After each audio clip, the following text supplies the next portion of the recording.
The magic 2-minute barrier. If you're one of those people that's trying so hard to sneak under 2 minutes over a long swim, then this video is for you. Because today I am analyzing a video of somebody exactly like you that's trying to break 2 minutes for a 100-meter freestyle average, so you can hopefully take something away and transfer it and implement it into your own training. So let's jump right into it. Let's have a look at what we are working with. Once again, huge shout out to this swimmer for letting me use these videos. We're going to analyze, see what he's doing wrong, see what he can improve. So once again, as I mentioned, you can take some of these tips away into your own training and hopefully improve your own stroke. Let's get after it. So first of all, we just watched that full speed. Let's slow it down, half speed. And let's see what we are working with. Overall, my first thoughts, okay, this technique does not look like somebody who goes 2 minutes. I would guess this is at least a 130 or 140 pace. Again, just judging from his technique. Of course, you can see that more or less he's doing everything correctly. The first thing we're gonna talk about is how he is initiating his pull. So once again, if we watch that very, very slowly, you can see right here. Again, this is a mistake I've been through on my Instagram, on my YouTube, and a mistake that a lot of swimmers make is, as you can see here, if I was to draw a line, he is trying to initiate his pull from his wrist and from his fingertips. It is very, very, very important. If you are trying to maximize the amount of water you are pulling, it is so important and so crucial for you to make sure that you're imagining your hand from your fingertips down to your elbow as a big paddle. This should never move. This is your paddle. This is what's going to help you to move forward. As soon as you try to use that wrist to help you propel yourself through the water, okay, it's not going to work. You have to remember that your shoulders and your lats, which is what you should be using when you swim, is what's a lot stronger than just your wrist. So again, if you watch that very, very slowly, you can see how the arm more or less stays straight. Once again, a very, very easy mistake to make and very, very easy mistake to fix, okay, is just making sure that every time you pull the water, focus on keeping that wrist nice and strong. Do not try to initiate the pull with that bent wrist. Again, a great drill for this if you guys are struggling out there with this exact same problem, and if you notice that you are trying to initiate your pull with your wrist also, is to simply use something like a paddle, or you could even use something like a stick or a pole that you can put in between your wrist and your fingertips, which will prevent you from doing any of this type of motion. Again, you can use your paddle, put it on so it is covering this part of your hand. So again, it prevents you from doing any of this, and then swim that way just to get into a habit of keeping that wrist nice and strong. Let's now move on to more of a head-on angle where we can see what he's doing from the front. Okay, and the first thing I notice, okay, and I will say, is his body position. That's the first thing that comes to mind.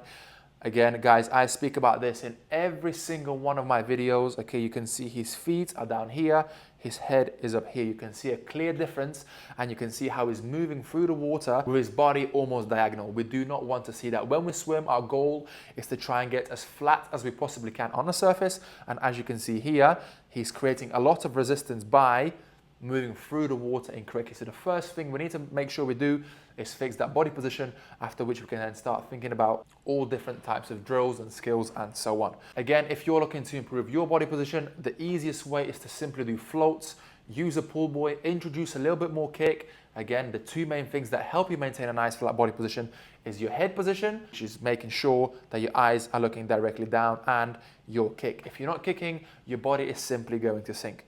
Let's keep watching.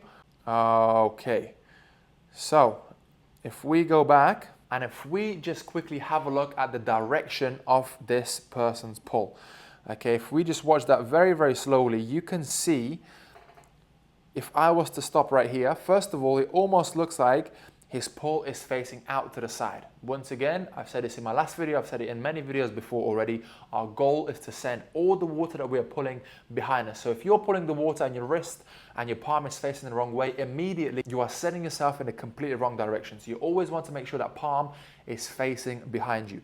Secondly, okay, if this is his body line position, you can see how wide, so let me just clear that. This is his body position, and this is his pull. You can see how wide he's going outside of his body. Again, this is something I come across very often.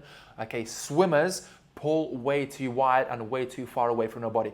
The reason why this is so important is because the wider you go, the further away from your body you go, the weaker you are going to get. Same with getting out of the pool or there's many different analogies I can use, but the one I like to use is getting out of the pool. If you try to extend your arms out in front of you and try to get out of the pool that way, that's going to be very, very, very difficult, because again, you are not strong in that position. If you just bring those arms in and keep your hands nice and close to your body, you'll become so much stronger, and the chances are you'll be able to get out of the pool.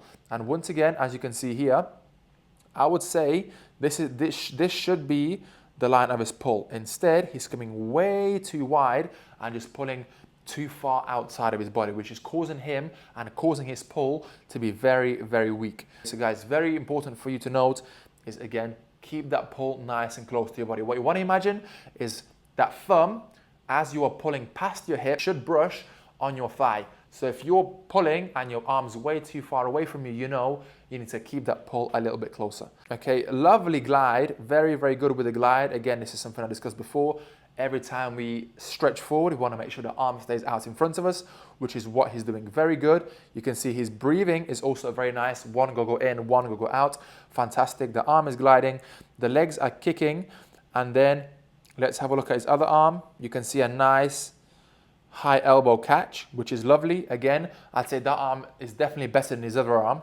Okay, his other arm, as we just discussed, is way too far. This one, I would say, is definitely a little bit better, but maybe just a little bit too wide. Okay, let's delete that. Let's keep watching. As you can see, those legs are sinking. Again, once again, you can see how his arm is just going way too wide. Okay, way too wide. His pull is almost like an S shape. We want to make sure when we pull the water, imagine those train tracks, pull down that straight line and come over that straight line. Good timing of the breathing, good pulling, nice high elbow catch. Okay, so from this video, from this angle, we can take away the fact that he's pulling too wide and he is letting his arm face the wrong direction during his pull, and of course his body position. Those are the three things I would say this person can improve in order to try and sneak under that 2-minute barrier. Okay, let's now go yet onto another angle, now swimming the other way, so we can now have a look at his other arm, and let's see what he's doing here.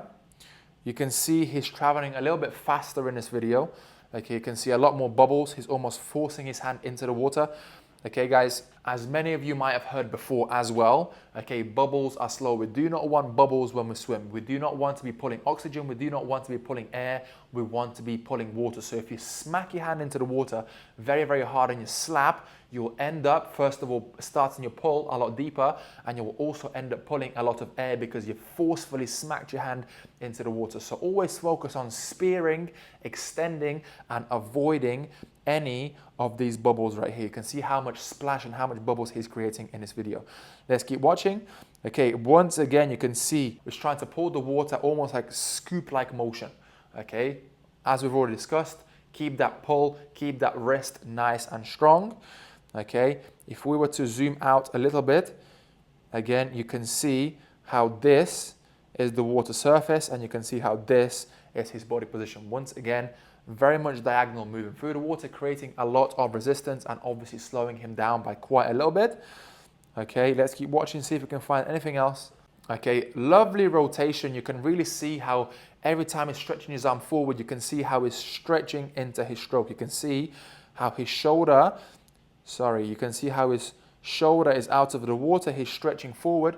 Okay, and he's really rotating into every stroke, which is again something he's doing very well. As I mentioned at the beginning, guys, if I was to see this stroke and not know what pace this guy is going at, I would say something like the lines of 130 and 140. I would also guess that this person does not have a very good feel for the water. Guys, again, you can have the best technique in the world, but if you have not been swimming for long enough, if you don't swim regularly, okay, you will simply not have a good feel for the water. This means you feel like you're pulling no water. This can be because you simply don't have that feeling for the water. And the best way to build this is by using paddles. First of all, doing lots and lots and lots of sculling. If you don't know what sculling is, check out my other videos. Okay, but sculling and using paddles is something that's really going to help you feel those pressure points through the water and really help you build that understanding of feeling of the water. Okay, you can see those bubbles every time he's entering the water. Overall, this technique is not bad at all. And now moving on to the final angle of today's video, which is going to be a nice little above the water shot. Let's see what we are working with. I apologize if this is not very good quality. Okay, I've had to zoom in quite a lot. Okay, first things first, again, breathing to the side, very nice. You can see he's lifting that head up just a little bit too high, which is probably causing his legs to sink just a little bit, but overall, that head position is very good. You can see he's gliding with his arm. Okay, and the first thing we're gonna talk about in this clip is his arm entry, so his arm exit. You can see, once again, I apologize, this is not very good quality, but you can see how the back of his hand is coming out of the water first.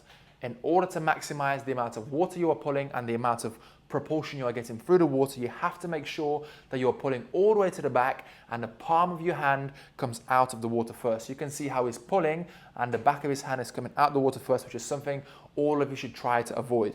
He's obviously rotating as he's taking his breath, and that hand is coming with that rotation and he's not finishing his pull correctly. You can see he hasn't finished his pull and he's just trying to bring it out too soon. Let's have a look if he's doing the same thing with the other arm. Let's just go back slightly. So with this arm, you can see that pink is coming out the water first. So again, it's a little bit better, but in order to maximize propulsion, maximize power, maximize distance per stroke, you have to make sure that palm comes out of the water first. So guys, to finish off this video, my conclusion for this one would be technically not bad at all. There are obviously some things that we spoke about today that he could improve, but overall this is a case of just spending more time in the water, making sure this person is doing lots of scull, lots of paddle work, and just building that overall feeling for the water, which is really going to help the swimmer break that 2-minute barrier. So guys, as always, I hope you guys found this video useful. Anything you want to see next, please leave a like, please leave a comment, subscribe, and I would love to see you guys back for another video.